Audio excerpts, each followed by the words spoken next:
You wouldn't believe what this officer tried to pull until the cameras exposed everything. She saw the flashing lights before she heard the siren.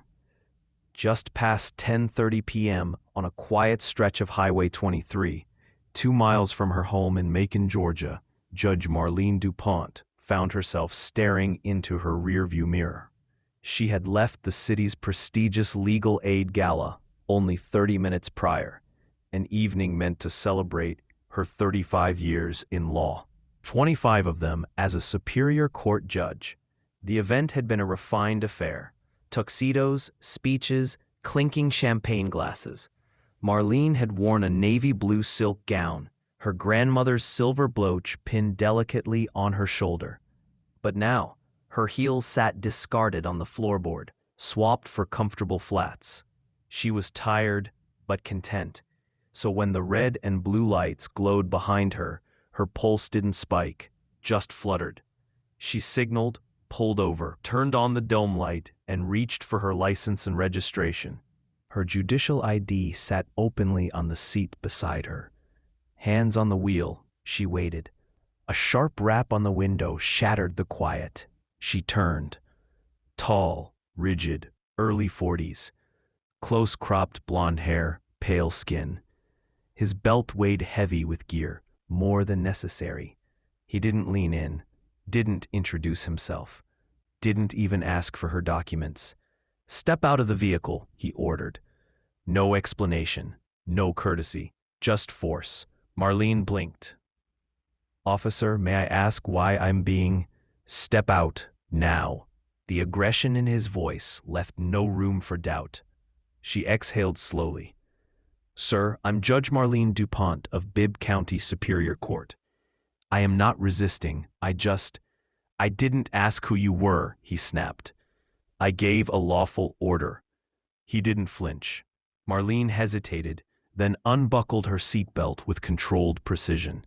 Stepping out, the night air chilled her exposed shoulders. She stood tall, 5'6", without heels. Chin high, expression calm.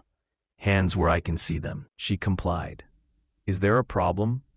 "Radford," he said, hand hovering near his holster. "Officer Clint Radford." "Okay, Officer Radford. I wasn't speeding. I wasn't swerving. If this is about something else, I'm happy to cooperate. But I'd like to know. You fit the description of a suspect in the area." Marlene frowned. "What kind of suspect?" "I'm in an evening gown, coming from a courthouse event. My credentials are inside." I said, hands up. He circled her car, peering inside, flashlight scanning the seats. His radio crackled. Cars slowed on the highway. Some drivers honked. A knot twisted in her stomach. She'd sentenced murderers, diffused courtroom fights with a single look. But this man, he didn't want reason.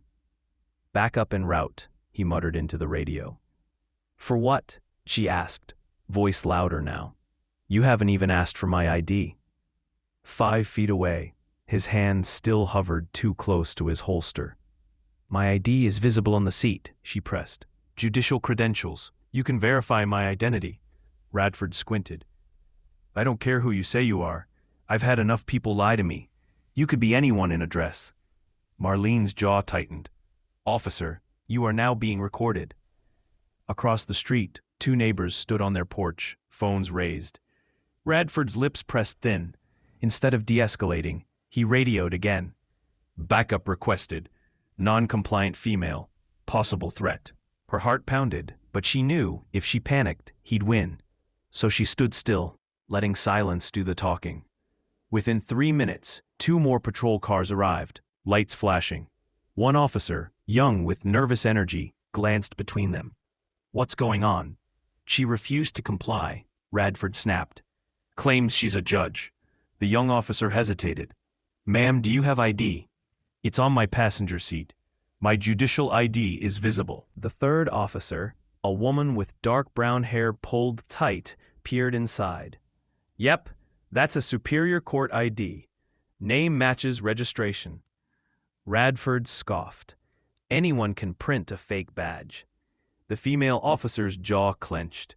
Marlene took a slow breath. Officer Radford, I've complied with every instruction. I haven't moved suddenly. I've informed you of my identity.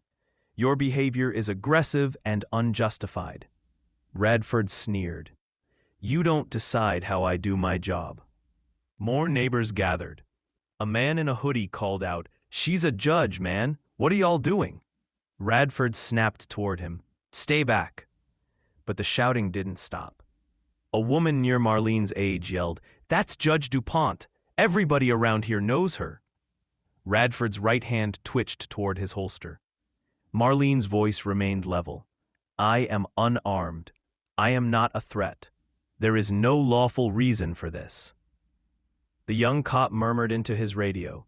Then, supervisors en route. Radford scoffed. Don't need a supervisor for this. Yes, you do, the female officer interjected. Protocol states we wait for a supervisor when identity is disputed, especially for public officials. Radford's face darkened. The silence stretched. Marlene stood her ground. Headlights crested the hill. An SUV pulled up. Captain Richard Mays emerged, broad-shouldered, early 50s, no-nonsense demeanor. Every officer straightened instinctively. Evening, Mays said. Somebody want to tell me why we have 3 units detaining a Superior Court judge? Radford stiffened. She was uncooperative. Mays turned to Marlene. Ma'am, are you okay? I'm cold, tired, and angry, she answered. I was never asked for my ID. I was surrounded and treated like a suspect. Mays looked to the female officer. Her ID? On the seat. Everything checks out. No traffic violation. Mays turned back to Radford. What's the real issue here, Clint? Radford hesitated. She fit the description. Black female in a dark vehicle. Mays exhaled sharply. That's your probable cause? Radford didn't answer. The neighbor's phone stayed trained on him. Mays sighed. Hand over your badge and weapon. You're on administrative leave, effective immediately. Radford's face burned red. Unbelievable. Over this? Yes, over this. As he stormed off, the crowd clapped. A man shouted, About time. Marlene stood still, watching Radford's car disappear. The female officer hesitated, then stepped closer. Judge, I'm truly sorry. You handled that with more patience than I would have. Marlene's voice was quiet but firm. Patience is easy when you've spent 3 decades waiting for justice to catch up. The next morning, the video had 200,000 views. By noon, it was national news. But inside Marlene's kitchen, it was quiet. Her daughter Simone scrolled through her phone. CNN's calling. No. Simone hesitated. The police union's defending Radford. Marlene smirked. Of course they are. But Officer Medina filed a report. Every word Radford said. This time, there's no hiding. Marlene lifted her gaze, her expression unreadable. That matters, she murmured. Later that day, a knock at the door signaled the arrival of Deputy Mayor Alan Stokes. He had been in her life for 20 years, always courteous, always cautious. He held a bouquet in his hands. Marlene, he said softly as she opened the door, I'm deeply sorry for what happened. Without a word, she stepped aside, allowing him in. They sat on her couch, the air tinged with the scent of lavender and coffee. We want to make this right, Stokes began. The mayor is drafting a statement. We'd like to issue a formal apology from the city and the department. Privately, if you prefer. Marlene's expression didn't change. Privately? She echoed. Well, yes, Stokes hesitated. To preserve your dignity. My dignity? Her voice remained steady. It wasn't my dignity that took the hit. It was his. Stokes cleared his throat. Of course, but we don't want to escalate tensions unnecessarily. Marlene exhaled slowly. Tensions escalated the moment I was treated like a criminal with no cause. That moment is public. The apology should be too. He shifted uncomfortably. "I'll talk to the mayor." As he stood to leave, she added, "One more thing. Ensure Officer Medina is protected. Retaliation is real." The next day, Internal Affairs launched an investigation. A town hall was announced, and within hours, the high school auditorium overflowed with people demanding answers. Marlene stood at the podium in her judicial robe, not for show, but as a statement. "I wasn't afraid of a gun that night. I was afraid of something far older. A truth I've known my whole life, that my existence alone could be deemed a threat, and someone decided to wield that perception as power." A hush fell over the crowd. "We keep waiting for people like Clint Radford to reveal themselves," she continued. "But they're not hiding. They're being shielded, defended, excused. That protection must end." The audience stood as she stepped away. But applause wasn't the goal. Change was. 2 weeks later, the investigation reached a breaking point. Officer Clint Radford was suspended without pay, pending termination. The department's statement read like a checklist of excuses, but the pressure didn't let up. News crews camped outside Marlene's home. She refused most interviews, but sat down with a trusted local station. The interviewer asked what she wanted people to remember. "I don't need outrage," she said. "That burns fast and fades faster. I need people to remember. The law isn't always just, and those who enforce it aren't always fair. If I wasn't a judge, if my neighbor hadn't recorded, how differently would this have ended?" The clip exploded online. Meanwhile, the police union held their own press conference, painting Radford as a victim of anti-police sentiment. They blamed social media. They blamed optics. They never blamed him. The community wasn't fooled.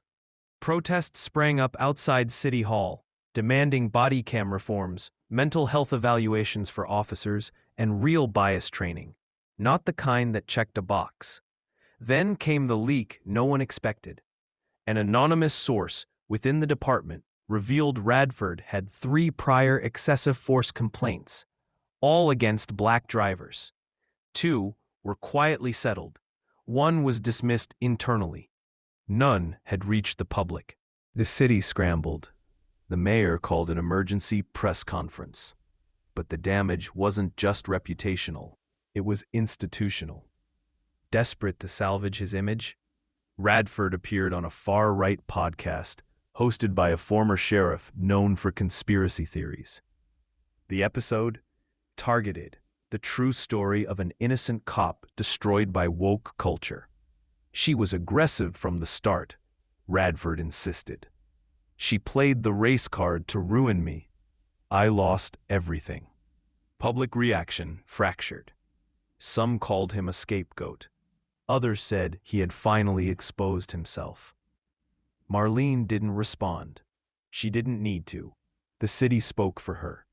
Murals appeared, depicting her with the words, "Grace is power restrained." At church, a small boy tugged at her sleeve. "Are you the lady who wasn't scared of the bad man?"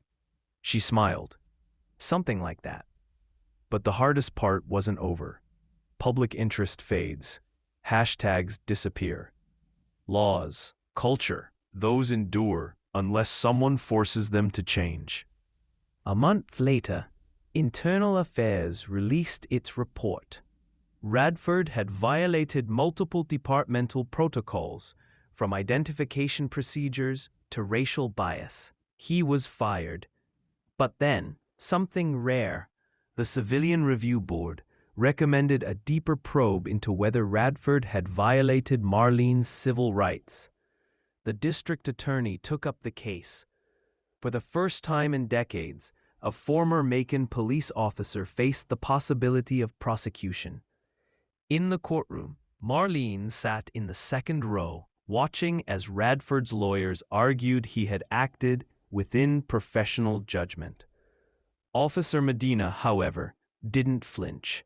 She repeated Radford's words, "You people always play the victim." The room felt heavier. Later that night, Marlene sat in her study, staring at her reflection in the darkened window. Revenge wasn't the goal. Precedent was. The city needed to see. A badge didn't erase responsibility. Power didn't justify abuse. This wasn't just about her. It was about everyone without a title, a camera, or a witness. Weeks later, the DA announced charges: misconduct and civil rights violations. Not felonies, no jail time, but an irreversible mark on Radford's record. The legal world took notice. Policies changed. The department rolled out real-time tracking of officer complaints. No more buried reports. Still, critics emerged. Some said it wasn't enough. Others said it was too much. A news anchor sneered, "Activism in robes." Marlene ignored it. She returned to work. Because justice wasn't about headlines. It was about actions. One afternoon, a clerk slipped her a note from Officer Medina. It read, "Thank you for standing tall. You made it easier for me to tell the truth." Marlene folded the note, not to safeguard it, but because it mattered. 3 months passed. The cameras moved on. But inside Macon Civic Hall, the crowd was larger than ever.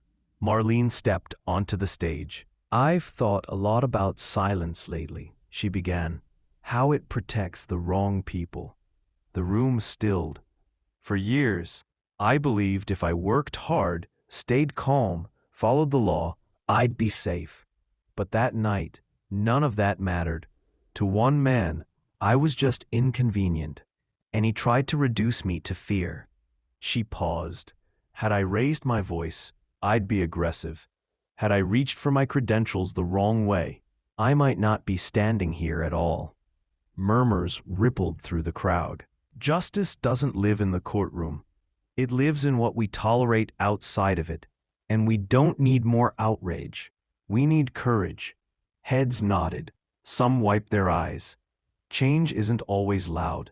Sometimes it just refuses to sit down. And that's what I'll keep doing. In my courtroom, in my community, and in moments when no one is looking. Later, a teenage girl approached her. "Judge DuPont, how do you stay calm when no one sees you?" Marlene crouched slightly, meeting her eyes. "They don't have to see you to feel you. Every time you tell the truth, even if your voice shakes, you leave a mark. That moment wasn't filmed, but it mattered. And if this story moved you, remember, silence protects no one. Speak, share this, comment below, because the world doesn't change by accident."